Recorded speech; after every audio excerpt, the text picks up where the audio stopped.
My name is Taylor Rowan, and this is Confident Risks. Today, we're going to talk about getting out of your rut. A lot of times I'm just talking to myself in these podcasts, but I think it's something that everybody can learn something from is how do we get out of our rut? Without further ado, let's get started.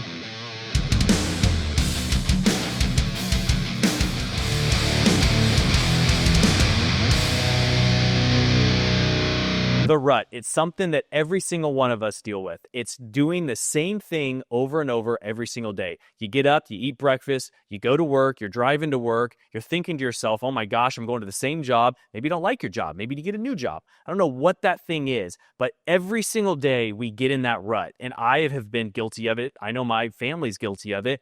We need to get out of the rut. And here's the reality of it though. A lot of us like being in a rut.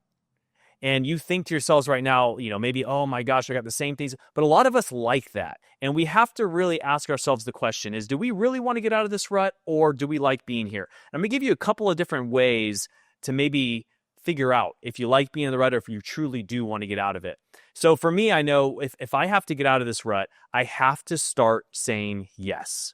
I can think of many, many times, there's probably some of you watching who've asked me to do something and I'm like, oh, I just got to do this or that or this or that. And I feel like if I have to get out of my rut, a majority of the time when I go do something that I don't necessarily want to go do or I'm not looking forward to, a lot of times that ends up being the best thing that I've done.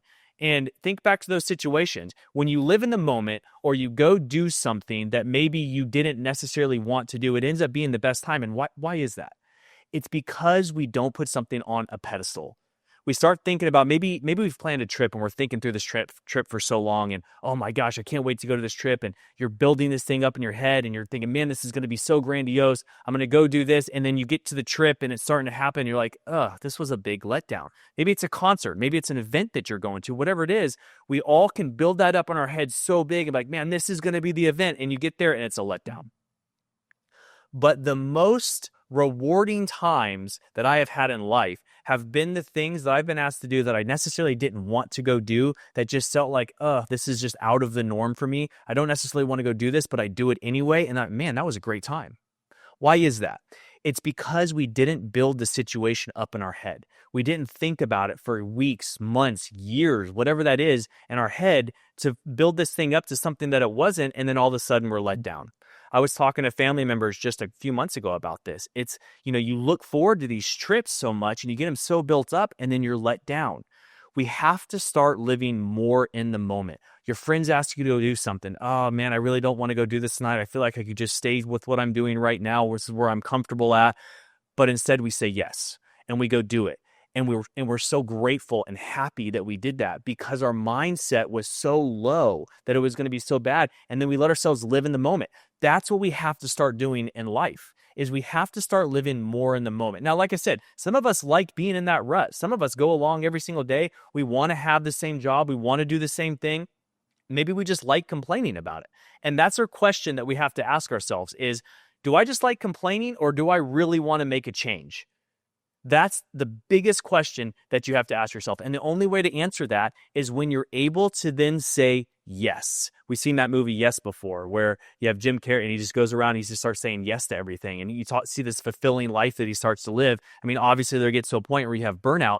And I'm not saying that we have to start saying yes to everything, but it's saying yes to the things that maybe we don't necessarily want to say yes to. And we all know that time that you're in where it's like, okay, this is a 50-50 thing. Could I go? Could I sit in my pajamas in my bed and eat cereal and watch this show? Or do I make myself get out of bed, put a little something in my hair, and head out?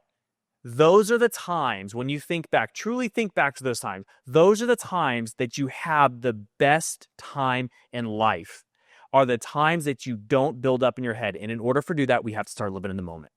That's the only way that we start getting out of ruts. And this can be applied not only in your social life, but also in your business life as well. We go to the same job every single day. We're thinking to ourselves, man, I just want to be doing something different. Maybe you're going to an office job. Maybe you're doing a podcast. Maybe you're working from home, whatever it is. You can get in the rut at your job and you think, man, I just want to do something a little bit different. Well, if you do, then go do that thing. What does it take to put an application out there? What does it take to start your own job? Yes, there's always a risk, but at the end of the day, think about if you were to get fired tomorrow. And for a lot of the reasons you get fired isn't necessarily ones that you can help. Sometimes it's not performance. Sometimes it's just because the company has to do a layoff. Well, if that were to happen, what would you do next?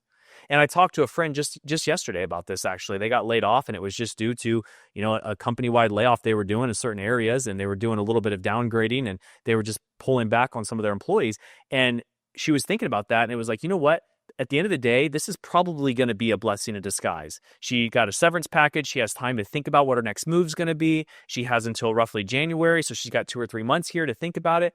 And looking back now, she's able, the world's ahead of her. She can literally take any job that she wants now that she can get hired for. So she's putting applications out. The same thing goes for anybody listening now. If you don't like the job that you're in, then change the job that you're in. It's pretty simple. And I know we think, well, there's a lot more to that. I got a paycheck and this is what I got to do. You just like hearing yourself talk.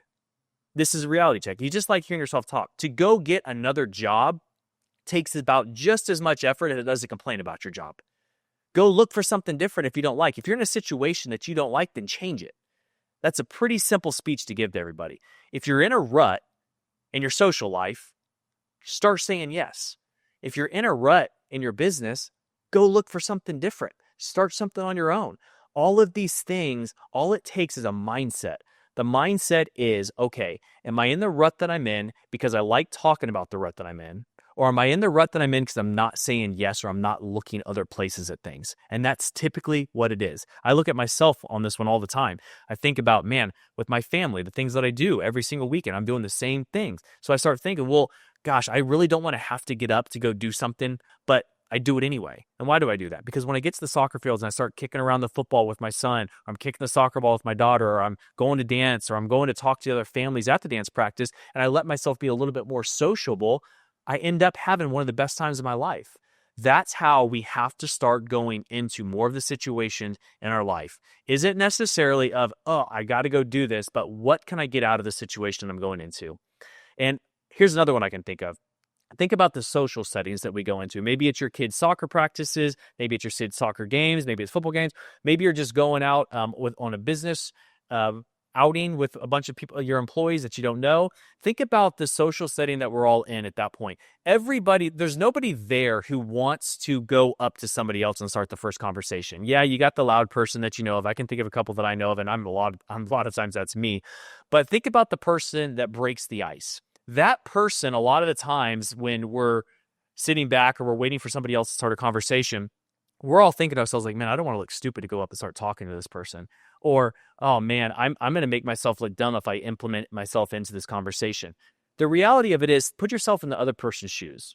If you had somebody new that was coming up to talk to you and say something to you, a majority of the time, well, I could say pretty much every time, it hasn't happened where someone's been like, hey, I really don't want to talk right now. Majority of the time, people are going to have conversations with you.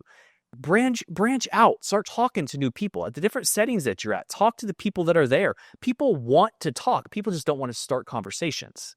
Be that person. A lot of times when you're going into new places, people don't know who you are. You can put the face on that you want to put on, be the person that you want to be. Be the person that strikes the conversation up. Talk about things. Doing that is going to get you out of your bubble, get you out of your rut. You're going to find new friends. You're going to find new people. You're going to find new acquaintances. You're going to talk about, in season 1, I talked about, finding out areas you didn't know about. You're going to find out things about people and find yourself in new social settings that you didn't know were there. But it takes getting out of our rut.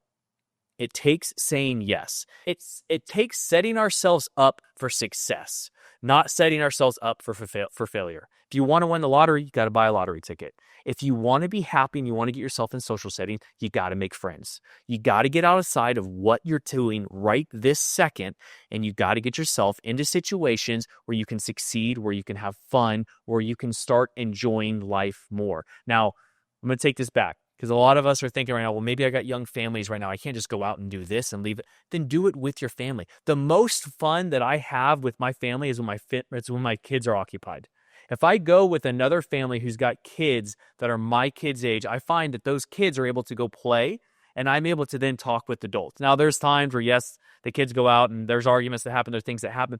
But think about if you were going to do something with just your kids. Think back to when you were little. The most fun that I had was when my family went and did something with another family, because I could go out, have fun with the kids, the adults could talk. I thought it was the most boring thing ever when I saw the adults talking in the living room. But in the reality now is for us, that's the most fun that we can have. We go, we talk, we get to relax. We don't have to be active and moving all around. We can actually sit and talk, maybe have a drink.